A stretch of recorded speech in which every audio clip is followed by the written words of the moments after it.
Welcome back, listeners of the Tron podcast. This is your host, Rashad Woods. Today, I have a very special guest today, a catalyst coach, a former financial advisor who now teaches people how to not only find the better version of themselves financially, but also on a personal level as well, too, that you don't just link your personal value to your money or your net worth.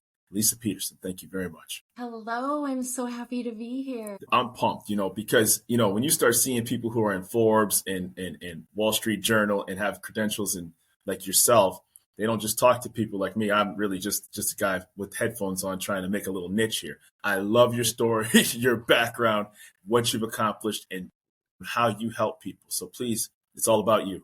Oh, thanks for having me. Thanks for making my day. And I'm excited for this conversation. Pumped.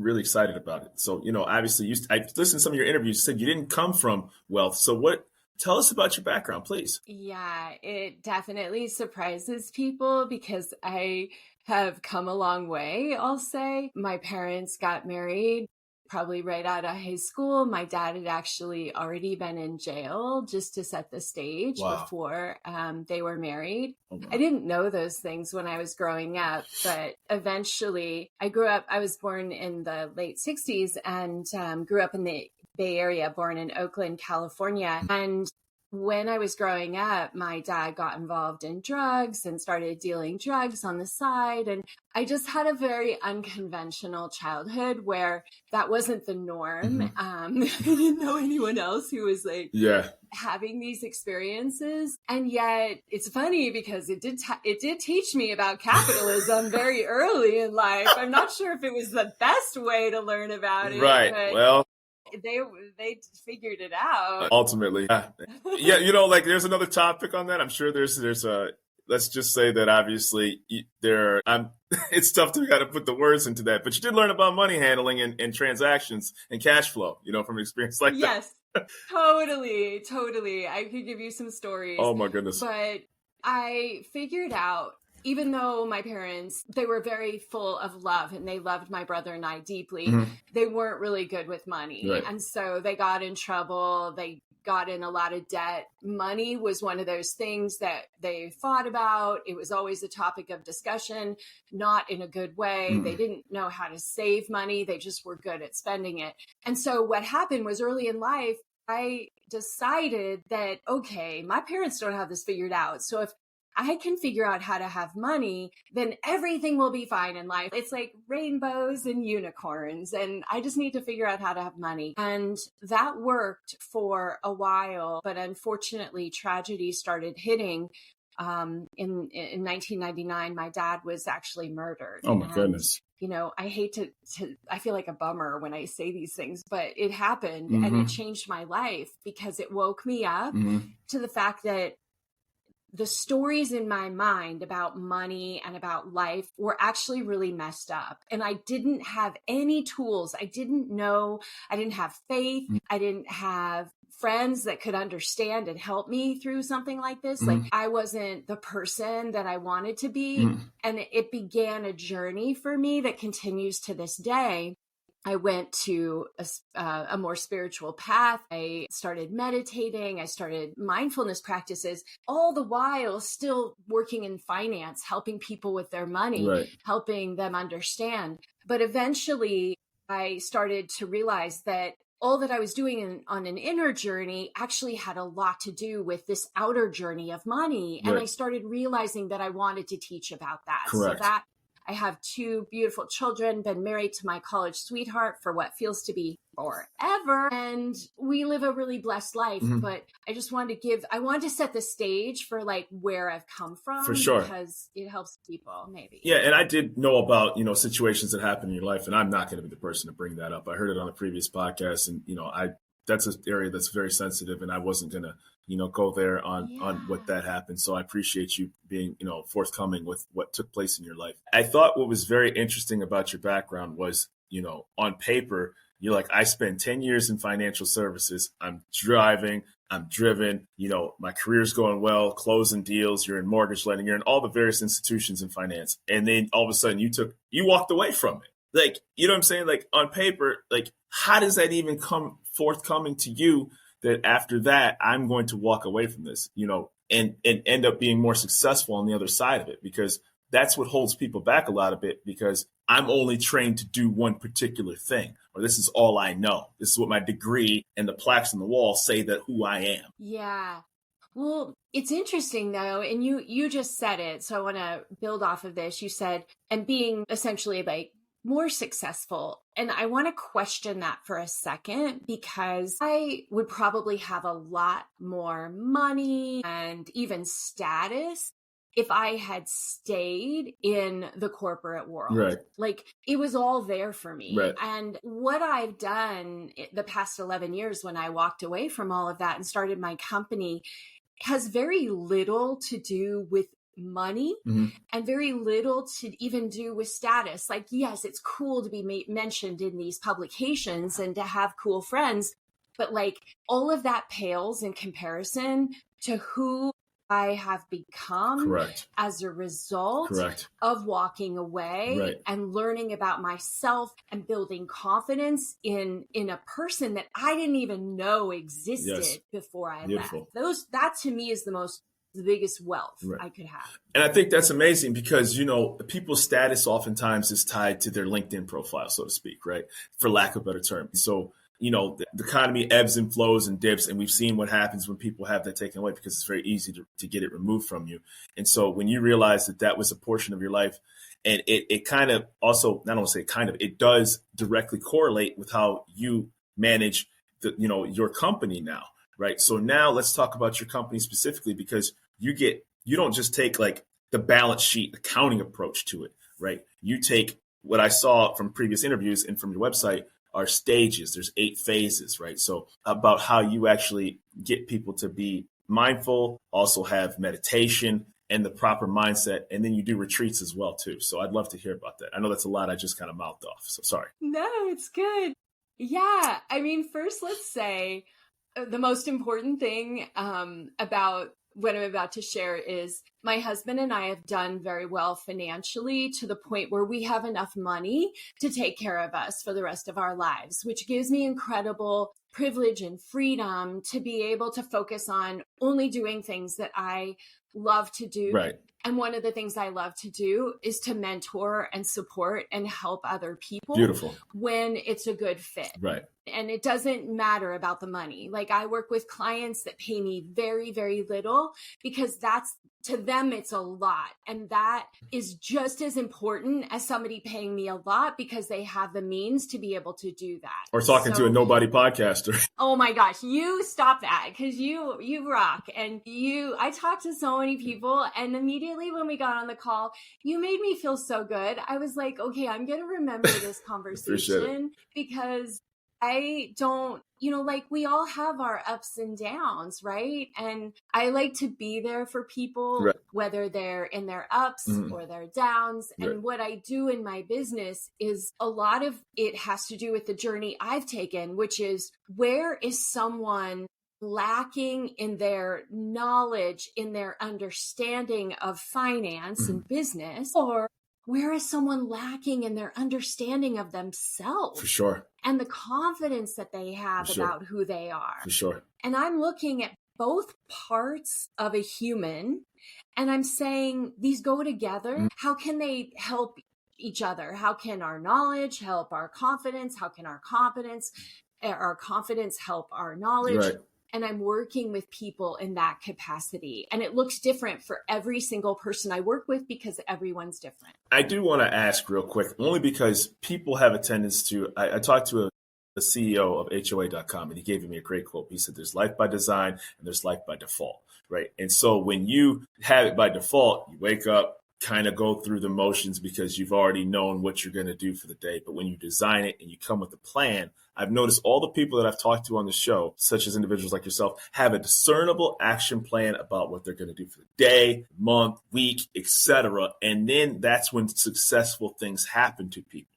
That's when good things start to take place, when you block off that time and when you start saying, these are the things that I want to accomplish in whatever time frame is applicable to you. So how did you get people to approach that mindset to understand that you have to value not just the money, but your time to do the things that you want to do? So first, let's be really honest. Like some people don't want to work that hard at it. Like, right. And it's not, maybe it's a personality thing, maybe it's an energy thing. Like, not everyone is cut out for this path of saying, I'm going to be incredibly intentional and deliberate about everything I do. Right.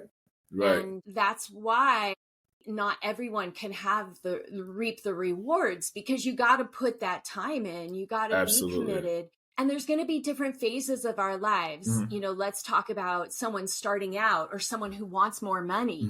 And they're like, okay, how do I get this engine going? And this is consistent over and over again. I see this. In that beginning phase, you are going to be working a lot. You are going to be you're going to wake up in the morning. You're going to get up at 4 a.m. You're going to do your meditation. You're going to set a plan for like, what does my day look like? Where am I going to show up?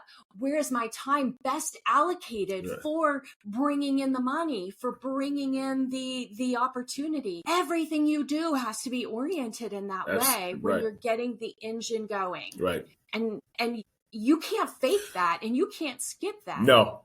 And, just starting out, and again, I don't want to ever compare what you've done to this show, but it was like, I do this on my own, and there's nobody that's suddenly going to tap you on the shoulder and suddenly say, hey, let's do this again. Let's make sure that no, this is work. It is difficult to anybody who wants to start a podcast. Like, and I've just started, just recently. You have to do your homework. You have to be engaging. It is not just flipping open a laptop, putting a pair of headphones on and BSing it. It's not. It is very difficult to get people who are very successful to give you time, and you better reciprocate it back by doing your homework when you're sleepy, by editing videos, by getting the right clips, having a good narrative. It's almost like making a movie, like in a way, like you have to, and it's me.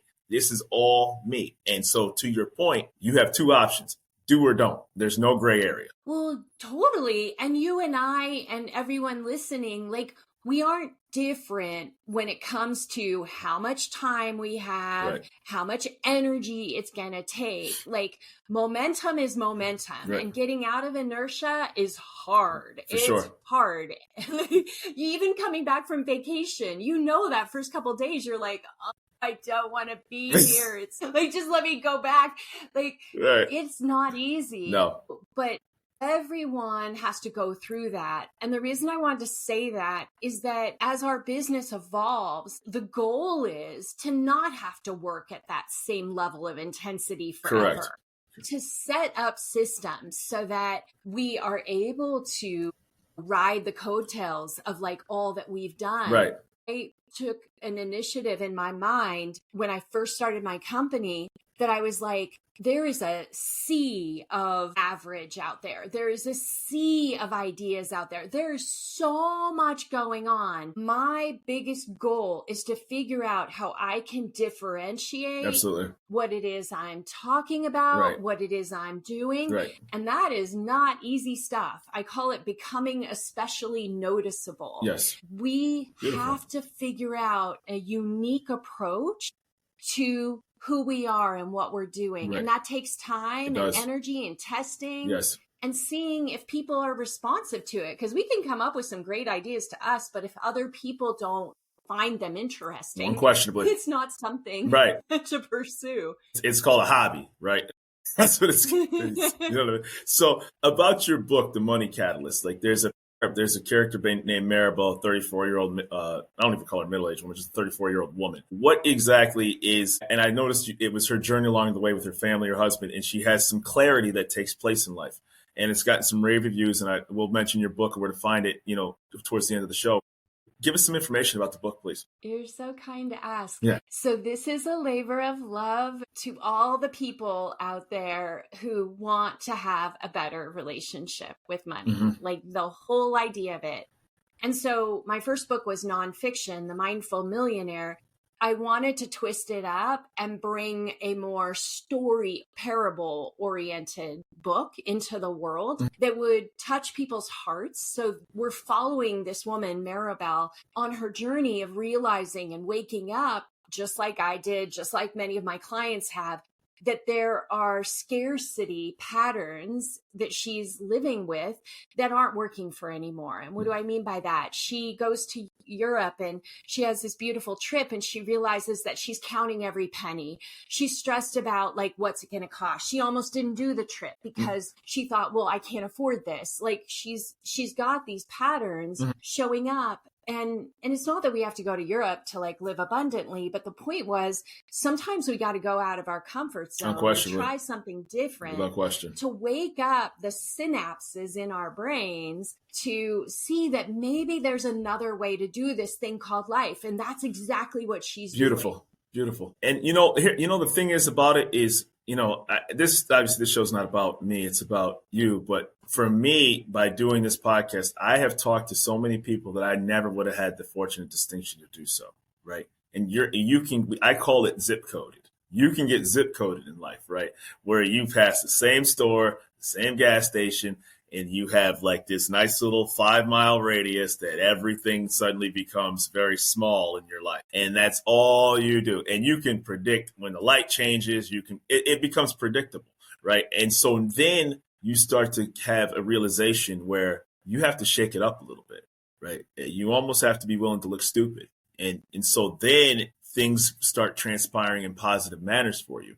Even when you fall flat on your face, even when you're tired. So what stage that happens to people in life, it happens. But I think that book is directly parallel to a lot of people who on paper, they see the house, the car, the dogs, the vacation time. And then the person's just like, I'm feeling kind of empty inside a little bit, so to speak. One of the things that has changed my life over and over and over again for the better are these spontaneous synchronicities of meeting people in very strange places. Right. And my family has the thing where they're like, how do you meet these people? I'm like, I do not know. They just appear. And so when Mirabelle's coming back from Paris, she meets this guy, Lawrence, who is like a very successful entrepreneur, and he's had cancer and he's gone through this like evolution of spirit. And she's like sitting at the feet of this guy at the airport, telling her what he had seen and what he had learned and inspiring her. Right. And so I wanted to bring that in because I've had so many of those. Like, have you had those kind of things? Maybe even on this show. You talking about people who just had that moment of clarity, so to speak? Oh yeah. Like, whether. Well, you meeting people. Yeah. That, like,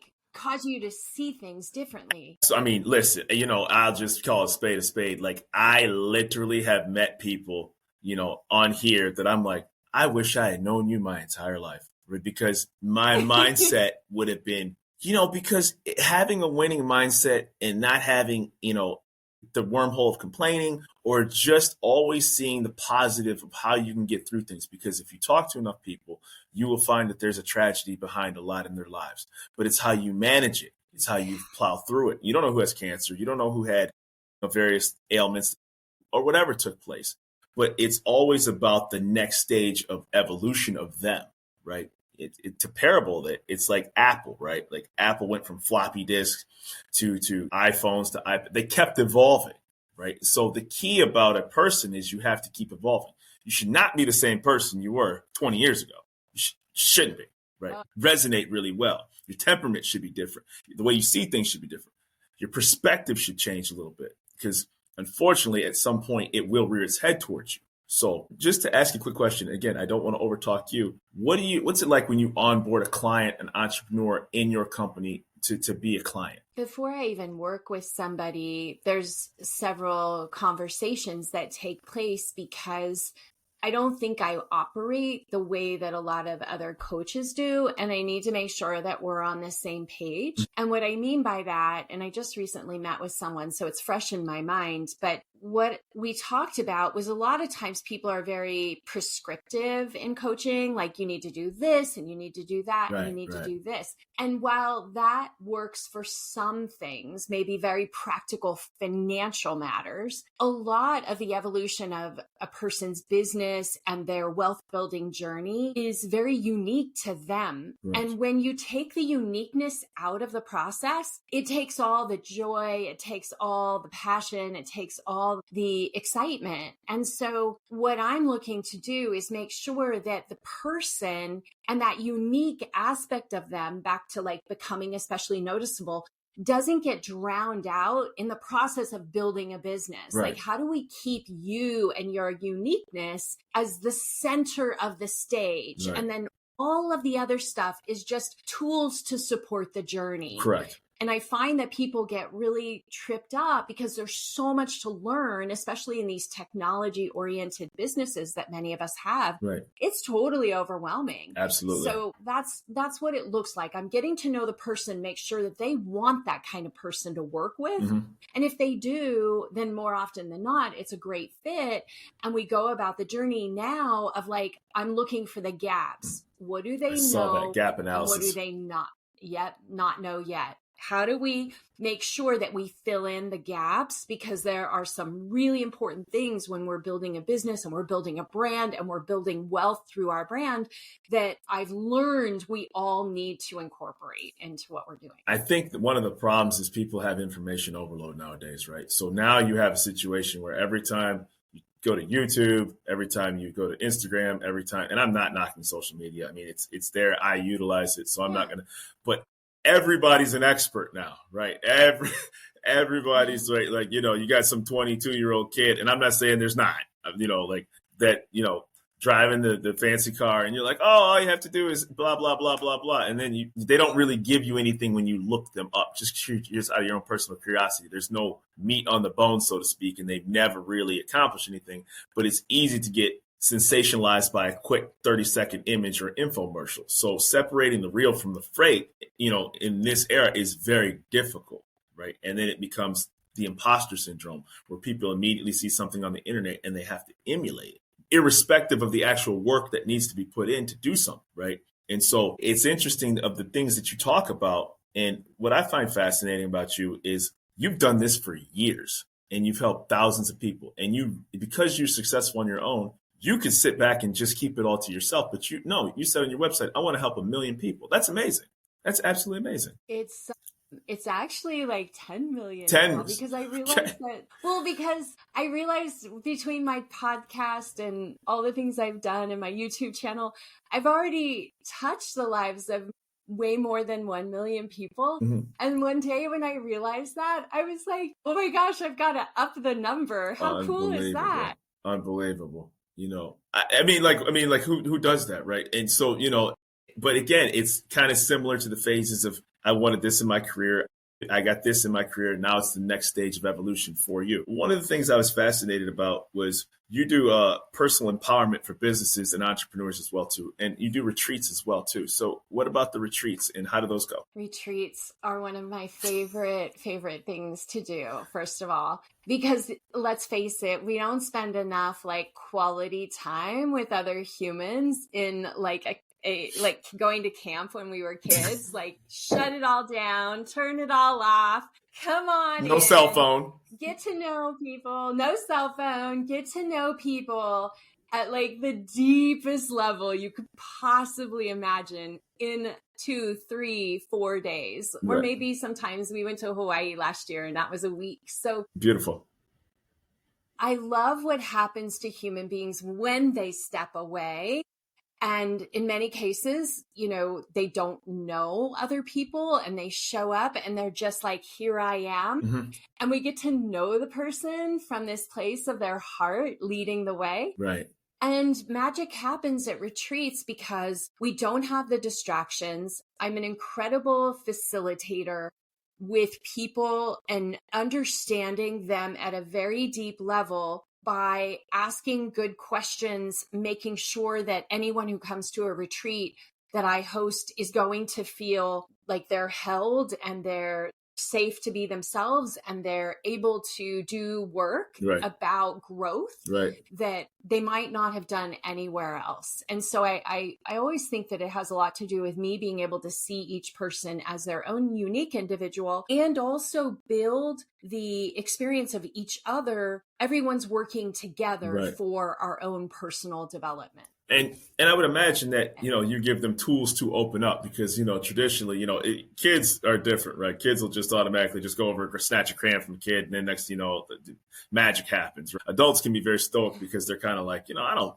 what I look like opening up to another adult or, trying to start a conversation. It's not because you don't, it's weird. The ego kicks in and you're like, I don't want to come up and be friendly because, we're traditionally so standoffish. And there's studies that have been shown that the more social media and electronics that have taken place, the less likely people are to actually have full-fledged conversations. That's obviously a different topic for a different day. So where are the retreats located? I know you're in Arizona, but is it in Arizona or where are those located at? Yeah, I've done them in Sedona. I've done them in Lake Tahoe and Sedona, Arizona. It's a very good place for retreats. There's a lot of beautiful red rocks and all kinds of fun spiritual places that we can visit. Also in Kona, Hawaii. Wow. I've done them. Beautiful. Yeah. Beautiful. And you're right. It is all about the tools because at the end of the day, the exercises that we do together allow people to become more of their true selves, understand and move through the things that they've been stuck on. And by the end of the retreat, they're going home with a map of this is what I'm ready to own and take and take to the next level in my life. Okay. And I wanted to talk too about the 8 steps that you mentioned. So when you're coaching, what are the 8 steps that as far as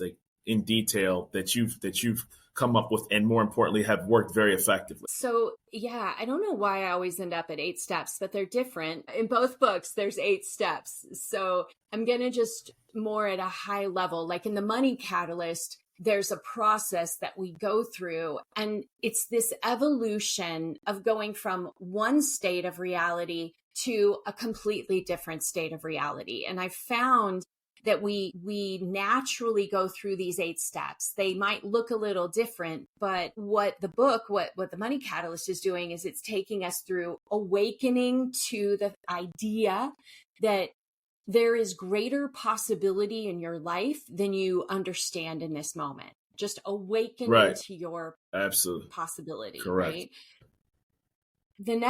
The next step is about looking within to understand what's important to you, what might be holding you back, what traumas of the past have affected who you are today, and how can you move through them, beyond them, heal them, forgive them, whatever. Then when we are talking about my journey is a lot about going from scarcity to abundance. And I feel like I tie everything into money ultimately. And so this third step, I call it in the book, Unearthing the Abundant World. And Rashad, this is the part where I feel like we live in a world that's more scarcity oriented, which I talk about in the book. It's not about abundance. It's not about seeing the abundant world that we live in. Now, this isn't sugarcoating things. This isn't ignoring things. I don't ever prescribe to that. But what I want to encourage people to realize is that the world does have great opportunity for us. Unquestionably. And Absolutely. If we can unearth that perspective, it changes the way we go about starting a business. And I know we could take your business through the steps, but then the next step, the fourth step, Catalyst 4, is nurturing your inner wealth. So first you see it out in the world. Look at all that beauty. Look at all that opportunity. Yeah. But then we bring it home into ourselves. What is the wealth within me? Absolutely. What does that look like? Right. How can I tap into that more? Right. Catalyst 5 is defining your own abundance, defining what it is that you want in life. We don't spend enough time really thinking about this. And you and I both know that in order to be where we are today, we had to think long and hard about what would that next step look like. We don't have to necessarily see all the way out, but we got to have a plan. You do. You really, truly do. It's like weight loss. If you think you're going to lose it, don't have a 1-month plan because you're going to fail, right? You're going to fail. Mm-hmm. You better understand that it could take a year to actually get what you want. And then don't compare yourself to people on the Men's Fitness cover, right? Set your own personal, what's going to work for me specifically. Tailor make it. Totally. Figure it out, because not everybody, like, don't do life according to what other people are telling you is going to be good. Do life according to what's going to make you feel good and what's going to light your light bulb and what's going to get you excited. So that's what defining your own abundance is about. Catalyst 6, this is when finances come in. This is amplifying your finances. This is doing a real good comprehensive review of like, where am I? What's working? What's not working? What do I want less of? Debt, perhaps. What do I want more of? Income, perhaps, like, or savings or investing. So it's about going through that process. Then we move into the last 2 steps. Catalyst 7 is about navigating decisions. You and I both know, like, choice. What choices are you making? What decisions are you making? Yep. Let's navigate those. I give people a process to apply. And then the final step is taking action, taking inspired action. Let's go and do this. And I would honestly say that taking action, is probably one of the most difficult things, and I mean, first of all, I could pick your brain for probably, a month and still would only scratch the surface of what you've applied, right? Because I keep saying myself, and I'm like, how often do I procrastinate? How often did I not, the old adage of somebody better get to that, and it's really you. So like, it definitely is the kick in the butt, so to speak. I want to be very respectful of your time and your schedule. Where can people find Leisa Peterson, her book, the Catalyst Coach, all the information that's about you? Obviously, I know where to find you. For the people who are listening to this show, where can they locate you? Okay. So the Money Catalyst book, you can go to moneycatalyst.book.com. You can see where it's available. You can get access to all kinds of free goodies and worksheets and journals and great stuff. In fact, we'll give everybody a secret passageway. If you go to moneycatalyst.book.com and you enter your first name, you enter your email address, and you enter 01, you can get all the freebies that normally come when you buy the book. Beautiful. You can get them now, and then you could figure out if that is a good fit and you want to pick up an e-copy or a hard copy of the book. Really cool. The other part is write to me, like lpeterson@wealthclinic.com. I am happy to talk to anyone. Like, I am here to be of service. And I'm actually going to I just feel compelled. Like, you've heard what this conversation has been about. This is all about taking action. It's about putting yourself out there. Right. And I honestly offer my email. I don't do that because I'm trying to sell you something. Like, I'm inviting you to take this conversation to heart. Right. Send me an email. Tell me what you learned. Tell me what's on your mind, because I'm more than happy to give you an intuitive response back and be of service to you. And that, like, take advantage of that. It's free. Well, that's the crazy part, right? And so, I think sometimes people they always look for what's the hidden agenda, so to speak, and then they realize there's not. And, in my brief conversation with you, you could be doing, multiple other things with time rather than offering your services to help people. So thank you very much. And that's a testament to your character. So I'm very appreciative. And again, obviously Leisa Peterson, the Money Catalyst, is now out, available for Amazon and all, retailers, and I am very grateful for your time on the Tron podcast. And I would love to have a second chapter of more of what you do, how to help people in entrepreneurship, business growth, and success. Bring it. Thank you so much. I'm very appreciative of your time. It's been a joy. Thank you. Bye.